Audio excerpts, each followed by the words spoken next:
Growth by 2047. ഞാൻ പറയാൻ പോകുന്നത് ഇന്ത്യ പവർ റിസോഴ്സസ് അതിന്റെ സാധ്യതകളും ചലഞ്ചസ് ഇന്ത്യ ഫേസ് ചെയ്യാൻ പോകുന്നത് 2047 ആകുമ്പോഴത്തേക്കും ഇന്ത്യയുടെ പവർ റിസോഴ്സസിൽ ഉണ്ടാകുന്ന സാധ്യതകളും ചലഞ്ചസ് എന്താണെന്ന് പറയാനാണ്. ഇന്ത്യയുടെ പവർ ടൈപ്സ് ഓഫ് റിസോഴ്സസ് ഇന്ത്യയുടെ റിസോഴ്സസ് എന്ന് പറഞ്ഞു കഴിഞ്ഞാൽ call, petroleum and natural gas, solar energy, hydro power and wind energy. ഇന്ത്യയുടെ പവർ റിസോഴ്സസ് എന്ന് പറഞ്ഞു കഴിഞ്ഞാൽ കോളും, പെട്രോളിയം, പിന്നെ നാച്ചുറൽ ഗ്യാസും, പിന്നെ സോളാർ എനർജി, ഹൈഡ്രോ പവറും, പിന്നെ wind energy. Consumption of energy resource. India ഏറ്റവും കൂടുതൽ എനർജി പ്രൊഡ്യൂസ് ചെയ്യാൻ എടുക്കുന്നത് കോളാണ്. 2ാം സ്ഥാനത്ത് പെട്രോളിയവും, 3ാം സ്ഥാനത്ത് സോളാർ എനർജിയും, 4ാം സ്ഥാനത്ത് വിൻഡ് എനർജിയും, 5ാം സ്ഥാനത്ത് ഹൈഡ്രോ പവറും, പിന്നെ ഏറ്റവും ലാസ്റ്റ് നാച്ചുറൽ ഗ്യാസും. Prospects of India energy by 2047.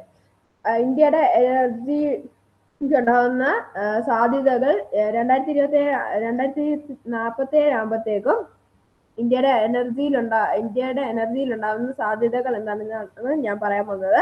The consumption of oil energy will be reduced and the use of other energy resources will be increased. Fossil energy, അതായത് കോളും പെട്രോളിയവും കൊണ്ട് പ്രൊഡ്യൂസ് ചെയ്യുന്ന എനർജിയുടെ യൂസ് കുറയ്ക്കുകയും സോളാർ എനർജിയും റിന്യൂവബിൾ എനർജിയുടെയും നാച്ചുറൽ ഗ്യാസിനും കൊണ്ട് produce ചെയ്യുന്ന എനർജിയുടെ ഉപയോഗം കൂട്ടുകയും ചെയ്യും. India's first hydrogen fuel powered train was launched recently, and solar energy is also used to generate electricity. In future, it will be the main source of energy. India ഈ അടുത്തിടയ്ക്ക് hydrogen fuel കൊണ്ട് പ്രവർത്തിക്കുന്ന train launch ചെയ്തു. പിന്നെ solar energy electricity ഉണ്ടാകാൻ നേരത്തെ തൊട്ട് ഉപയോഗിക്കുന്നുണ്ടായിരുന്നു. 2047 ആകുമ്പോഴത്തേക്കും ഇതായിരിക്കും മെയിൻ സോഴ്സ് ഓഫ് എനർജി. ഇതായിരിക്കും ഇന്ത്യ ഏറ്റവും കൂടുതൽ ഉപയോഗിക്കുന്നത്. By 2047, new ways and techniques to produce energy will be founded, like energy made from food waste and organic matter. 2047 ആകുമ്പോഴത്തേക്കും പുതിയ ടെക്നിക്കും വേസും എനർജി പ്രൊഡ്യൂസ് ചെയ്യാനുള്ള വേസും ഇന്ത്യ ഫൗണ്ട് ചെയ്യും. എന്ന് വെച്ച് കഴിഞ്ഞാൽ ഓർഗാനിക് വേസ്റ്റിൽ നിന്നും ഫുഡ് വേസ്റ്റിൽ നിന്നും എല്ലാം എനർജി പ്രൊഡ്യൂസ് ചെയ്യുന്ന ഒരു ടെക്നിക് ഇന്ത്യ ഫൗണ്ട് ചെയ്തെന്നിരിക്കാം. Challenges going to be faced by India in energy related issues.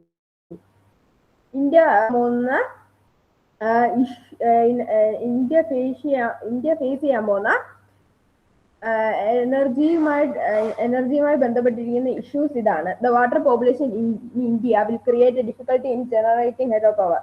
ഇന്ത്യയിലെ വാട്ടർ പൊല്യൂഷൻ കാരണം ഹൈഡ്രോ പവർ ഉണ്ടാക്കുന്നതിൽ ഒരു വലിയ തടസ്സം വരും. Whether change will be A problem in solar and wind energy production. ഈ കാലാവസ്ഥ മാറ്റങ്ങൾ കാരണം സോളാർ എനർജിയും വിൻഡ് എനർജിയും പ്രൊഡ്യൂസ് ചെയ്യാൻ ബുദ്ധിമുട്ടായിരിക്കും. ഉദാഹരണത്തിന് ഇപ്പം സോളാർ എനർജി എന്ന് പറഞ്ഞാൽ സൺലൈറ്റ് ക്യാപ്ചർ ചെയ്തിട്ടാണ് എനർജി പ്രൊഡ്യൂസ് ചെയ്യുന്നത്. അപ്പം ഈ സൂര്യവെളിച്ചം കിട്ടാത്ത ഒരവസ്ഥ ഉണ്ടായി കഴിഞ്ഞാൽ സോളാർ എനർജിയും ഉണ്ടാകുന്നത് തടയും. അതേപോലെ തന്നെ വിൻഡ് എനർജിയും. The coal and petroleum production in India is being reduced due to the inavailability of these resources.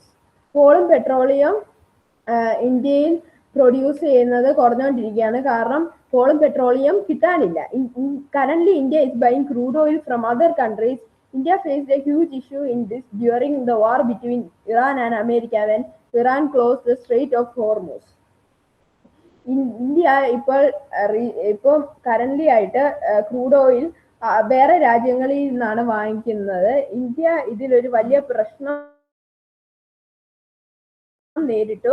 ഇറാനും അമേരിക്കയും തമ്മിൽ യുദ്ധം നടന്നപ്പോൾ ഇറാൻ ഹോർമൂസ് കടലിടുക്ക് ക്ലോസ് ചെയ്തു. അപ്പം ഇന്ത്യയിലോട്ട് വരുന്ന ക്രൂഡ് ഓയിലിന്റെയും പെട്രോളിന്റെയും ഇത് അളവ് കുറഞ്ഞു. There will be more wars in the future, and if India depends on other countries for crude oil and other energy resources, there will be again a scarcity of petrol and LPG in India. ഇതേപോലത്തെ കുറെ യുദ്ധങ്ങൾ ഭാവി കാലത്തും വരും.